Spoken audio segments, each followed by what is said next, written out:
नमस्कार साथियों, मैं सीमा गुप्ता आज आप सभी के बीच समीक्षा अधिकारी, सहायक समीक्षा अधिकारी, मुख्य परीक्षा के द्वितीय प्रश्न पत्र में पूछे जाने वाले पत्र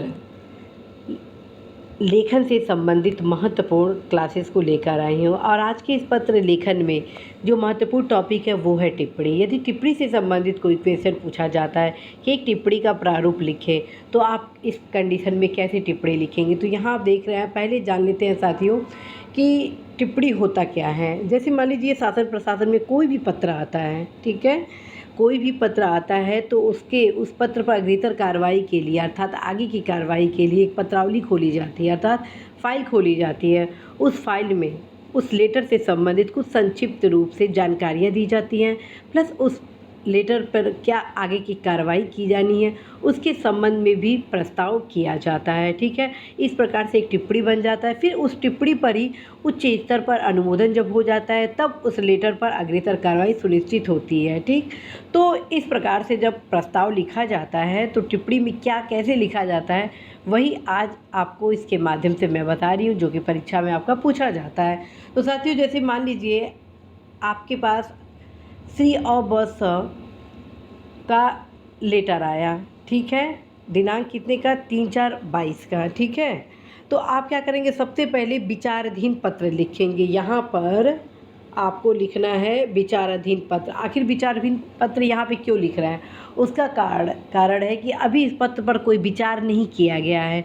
जो प्रस्ताव किया गया है तो क्या वो प्रस्ताव स्वीकृत है या नहीं किया गया है, इसलिए यहाँ पे आपको बीपा लिखना होता है, जिसे हम शॉर्ट फॉर्म में प लिखते हैं, जिसको फुल फॉर्म में क्या कहा जाता है, विचाराधीन पत्र।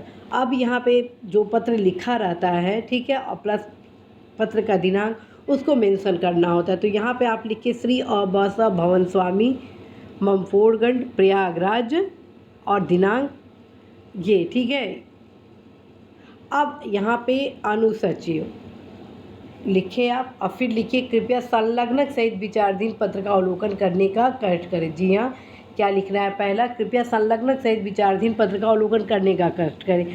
उसके बाद उस पत्र से संबंधित जो संक्षिप्त जानकारियाँ होती हैं, अब पत्र पर क्या आगे की कार्रवाई की जानी है उसके बारे में आप अपना प्रस्ताव टिप्पणी में यहाँ करते हैं। तो यहाँ पे देखिए लिखा गया है विचाराधीन पत्र प्रयागराज के कार्यालय भवन खाली कराए जाने के संबंध में, अर्थात पहले लाइन में ही आप संक्षिप्त रूप से उस पत्र के बारे में सार संक्षेप में बता दिए कि विचाराधीन पत्र अर्थात जो पत्र आया है वो किस मैटर से संबंधित है, किस बिंदु से संबंधित है, किस प्रकरण से संबंधित है, ठीक है।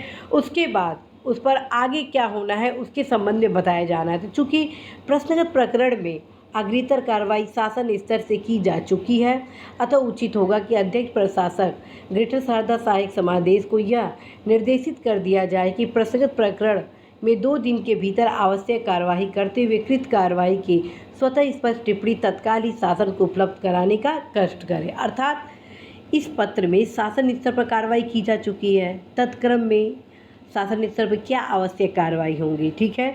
तो फिर यहाँ पर प्रस्ताव किया गया, अतः उचित होगा कि अध्यक्ष प्रशासक ग्रेटर शारदा सहायक समादेश विकास परियोजना को यह निर्देशित कर दिया जाए कि प्रश्नगत प्रकरण में 2 दिन के भीतर आवश्यक कार्रवाई करते हुए कृत कार्रवाई से स्वतः स्पष्ट टिप्पणी तत्काल उपलब्ध कराने का कष्ट करें।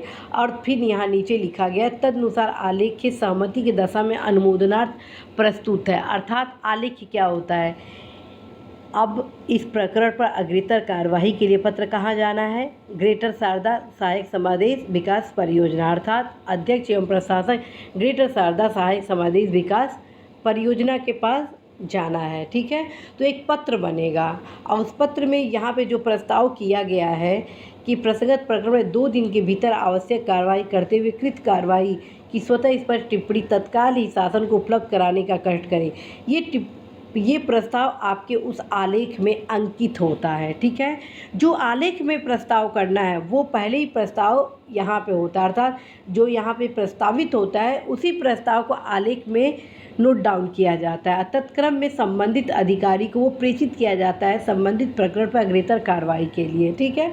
और यहाँ पे जो प्रस्ताव बनाया जाता है तो यदि उच्च अधिकारी से सहमत है तो यहाँ पर सहमति बन जाती है, अर्थात यहाँ पे सिग्नेचर वगैरह वो लोग अपना कर देते हैं सहमति के क्रम में। उसके बाद संबंधित प्रकरण पर अग्रेतर कार्यवाही के लिए पत्र को प्रेषित किया जाता है। साथियों, जैसे मान लीजिए आपको कोई भी सूचना के अधिकार के तहत कोई सूचनाएं मांगनी है, ठीक है, और यदि आप चाहे वो लोक सेवा आयोग लेटर भेजते हैं या सचिवालय भेजते हैं या किसी अन्य संस्थाओं में भेजते हैं जहां से वो सूचना संबंधित है, तो जब आपका पत्र जाएगा तो एक पत्रावली बाकायदे सूचना के अधिकार से संबंधित विभाग में होती है, ठीक है। उस पत्रावली में बाकायदा आपका यहाँ पर नाम लिखा जाएगा, श्री, और उनका का पत्र दिनांक, यहाँ पे का वर्ड छूट गया है, ठीक है, प्रयागराज का पत्र, ये शब्द छूट गया, नोट डाउन कर लीजिएगा, का पत्र दिनांक, ये ठीक मेंशन करने के बाद यहाँ पर जिसको भी संबोधित करना है, जिस भी वो संस्था से संबंधित है, ठीक है,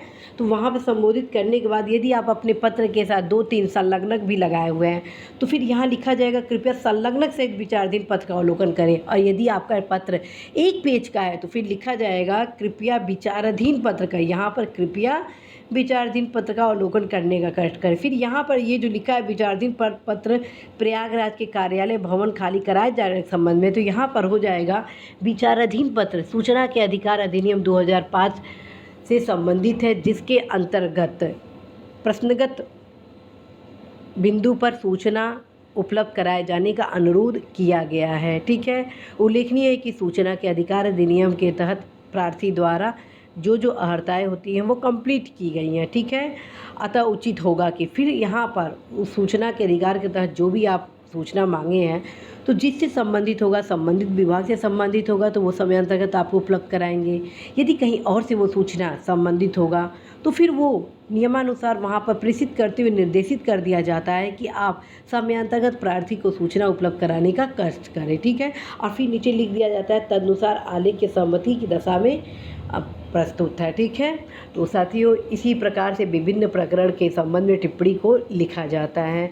जैसे मान लीजिए परीक्षा के संबंध में, या मान लीजिए आप एग्ज़ाम के संबंध में अपनी कोई गलत इन्फॉर्मेशन भर दिए हैं, ठीक है। जैसे कई ऐसे स्टूडेंट हैं जिनका हाई स्कूल का सब्जेक्ट कुछ और है और गलतीवश कुछ और लिख दिया गया है, या अनुक्रमांक के संबंध में कोई गलत इन्फॉर्मेशन दे दिया गया, या नाम में कोई त्रुटि हो गई है, तो जब आप अपने नाम में त्रुटि के सुधार के लिए अनुरोध करते हैं, संबंध या कोई भी जो समस्या उसके निराकरण के लिए अनुरोध करते हैं, तो तत्क्रम में जिस भी संस्था में से आप अनुरोध करते हैं तो वहाँ पे एक टिप्पणी बनाई जाती है और उस टिप्पणी में आपसे संबंधित जो समस्या है उसको अवलोकित किया जाता है, साथ ही उसकी क्या समस्या का समाधान होगा उस पर भी प्रकाश डाला जाता है।